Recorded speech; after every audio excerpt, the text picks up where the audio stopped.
Thank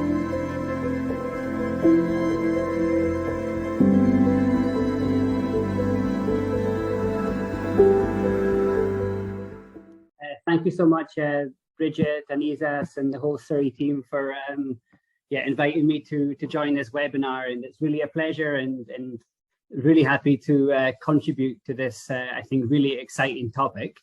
As you said, I'm Michael, originally from Scotland, but now living in Amsterdam and working in our office here just outside the city.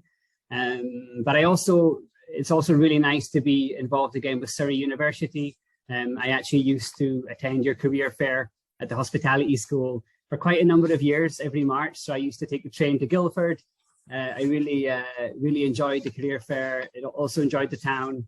And we actually met some really great talent in the career fair over the years. And have gone on to have, some of those people have gone on to have great careers in CitizenM and beyond. So really good memories and happy to reconnect and hope that it's more to come, from this. So thank you for having me. So let's get started. And I'd like to share with you today CitizenM in our growth period during moments of real uncertainty and challenges for the industry. And I think a few of those topics have already been touched upon in the introduction. CitizenM. Well, Tesla is just a car, Apple is just a phone, and CitizenM is just a hotel. But if you walk up to a Tesla and open up the bonnet, it looks a little bit different. And I think you can all agree that in hospitality, we sell a night of sleep. And from that, the experience round about that is what truly makes us different and unique.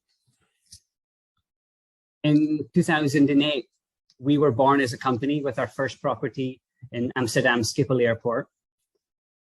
But 2008, that was also the year that Barack Obama was elected president. It was the year of a huge financial crash. And it was the year that the first iPhone was released. Huge advancements and huge shifts in technology, social, and finance. And I think about 2022, and that sounds a little familiar, right? I think we've gone from the Great Recession to the Great Resignation in what we do. And to add to the changes in technology, finance, social, we've also had a biological shift as well with the pandemic that's really forced us to rethink our purpose, to rethink our lifestyle, what's important to us, to rethink our work, our relationship with work, and our expectation from employers. And this has brought unparalleled challenges to the industry, and especially hospitality, and also for us in CitizenM. We started off in 2008 with a dream to revolutionize the industry, but we're also no longer the new kids on the block. And over the last couple of years, we've really had to reflect and think about, how we attract and retain top talent to our hotels. Talking to some university folks, I thought you might appreciate a case study. I think we all love a good case study. And I'd like to tell you about a challenge we had back in February this year, so not too long ago. We had 40 open positions to fill across 3 London hotels. And to put that into perspective, that's the entire workforce of our biggest hotel in our portfolio at the Tower of London. We also had a new opening at London Victoria on the horizon where another 23 people needed to be hired. We had 13 applications to 1 hire as a ratio and only 14 applicants per month, with 63 to hire in the next couple of months ahead. Increasing turnover, over 130% in some hotels, and a highly competitive market.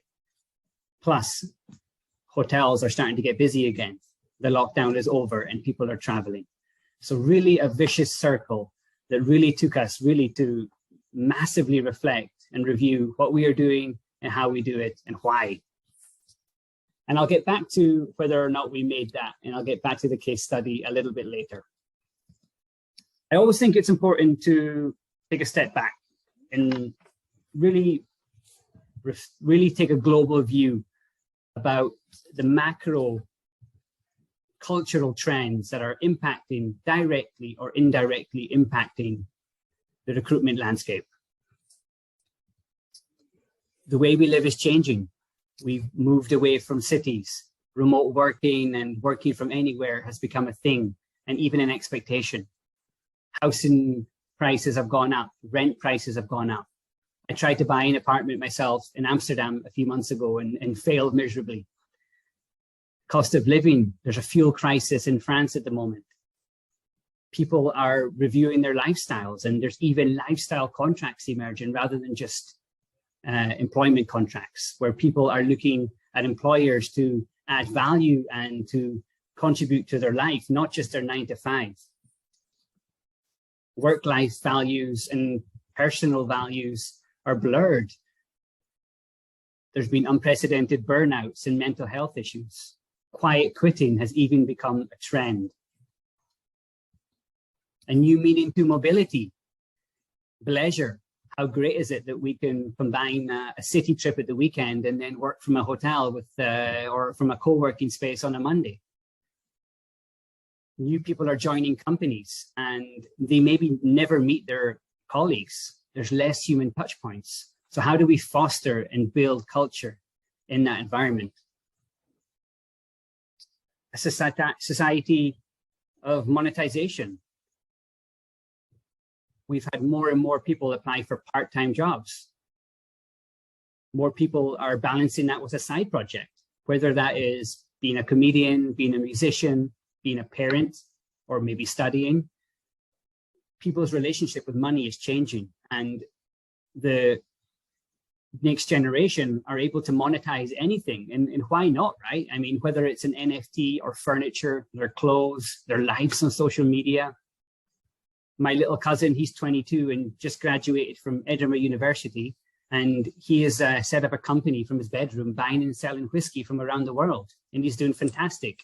He's got no hopes of going into the traditional career ladder, and people are losing faith in the traditional career path. And people and younger people are increasingly becoming more and more worried about their future and financial future, living paycheck to paycheck. Informed generations. I think we've all had a first-hand view and live view of the war in Ukraine. There's anxiety levels are increasing. Opinions are very strong, and generic labels are being challenged. And we see from ourselves that for talent, issues such as identity, climate change, and diversity are becoming even more important. And even more important, what is a company's stance on that? And people want to join a company that really believe what they believe and fit their values more than ever. We had a global view at some macro trends impacting the talent market.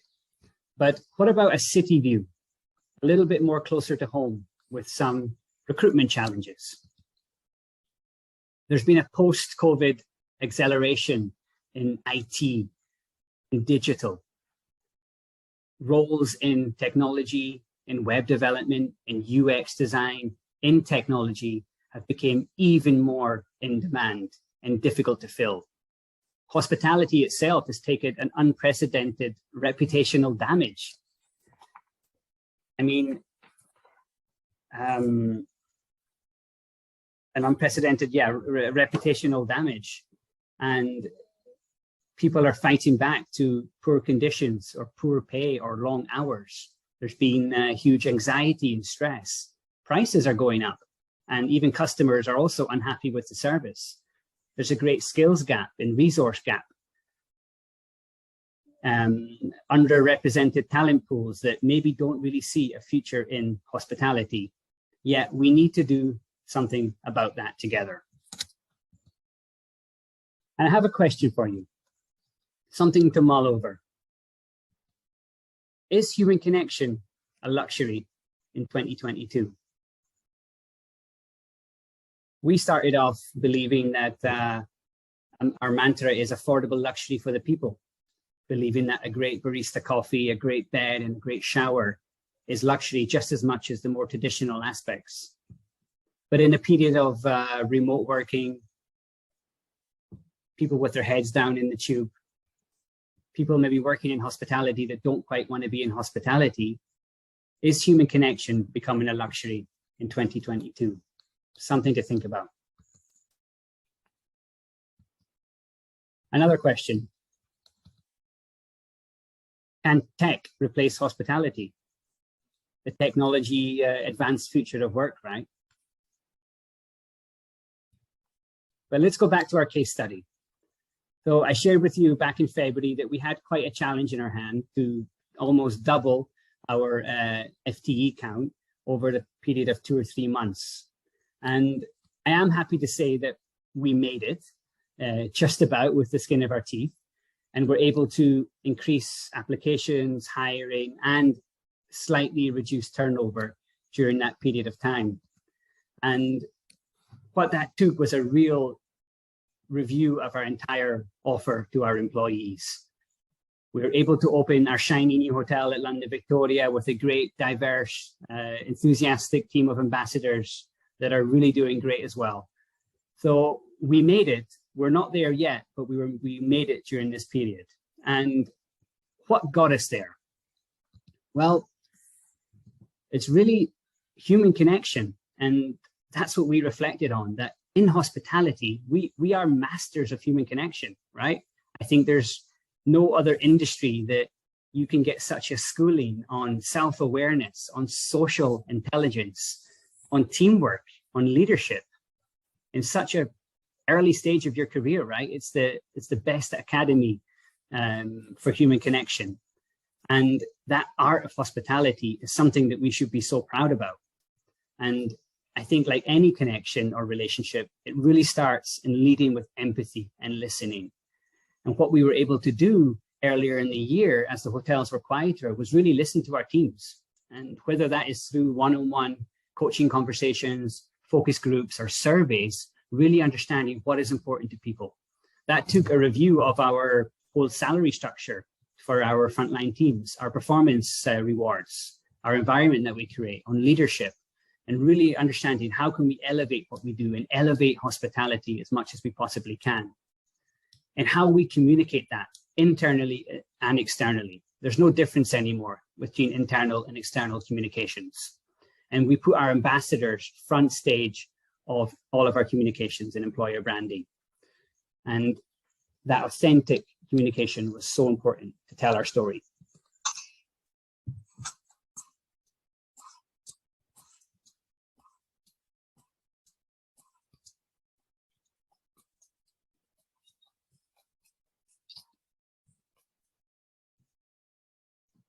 I think that we learned that there's no one silver bullet to this, right? I think it's a combination between connection, authentic communications, and consistency across platforms, right? And what we do. Going back to a previous question as well, can digital or technology replace hospitality? And I think it's more thinking about it as using technology and as an enabler rather than a replacer of what we do. When we started at CitizenM, we had, or still have, iPads in the room that control the room, self-checking kiosks, and we use technology to enhance the guest experience, to look after process, to free up our ambassador teams to connect with our guests. And using the time of the pandemic, we were able to think, okay, how can we use that same thinking for the ambassador and the employee experience? And from that, we've created something called the Mamba app. So with the Mamba app, it gives the power of any PMS or POS in the pocket of every single ambassador, allowing them throughout the hotel to check in a guest, to remove manual work, to make it really easy like Uber, tech savvy, removes some stress and allows an ambassador to check in a guest from the bar or report an issue with a broken sink on the 4th floor from anywhere, and really looking away, how can we remove friction, reduce stress of our team, make it super simple, the technology, and empower our team. So I think that combination and thinking about technology as no more than the salt and pepper on the table, It is really a booster to guest experience rather than creating it, and what we believe. So thinking about this, what got us through this year, and what we are going to continue to strive and working on over the next years ahead, is really being proud of what we do in hospitality and being the masters of human connection. It's not right that LinkedIn know more about our employees than we do. So I think leading with empathy and listening is always a great starting point. Authentically communicating internally and externally what we believe, what's important to us, our values, and putting our teams front stage, and thinking about technology as an enabler. So yeah, it's been really a pleasure to talk to you a little bit about CitizenM and what we've been up to over the last year or so. And I hope that you leave this webinar with a flavor of our challenges, and I think it's shared challenges throughout the industry as well, by the way, macro trends, and taking that global view. Okay, what is really the notion of people at the moment? What is really going on in people, you know, beyond recruitment and working? What is really going on, and can we understand that more and more to build a great employee experience? And let's be really proud of what we do in hospitality and tourism.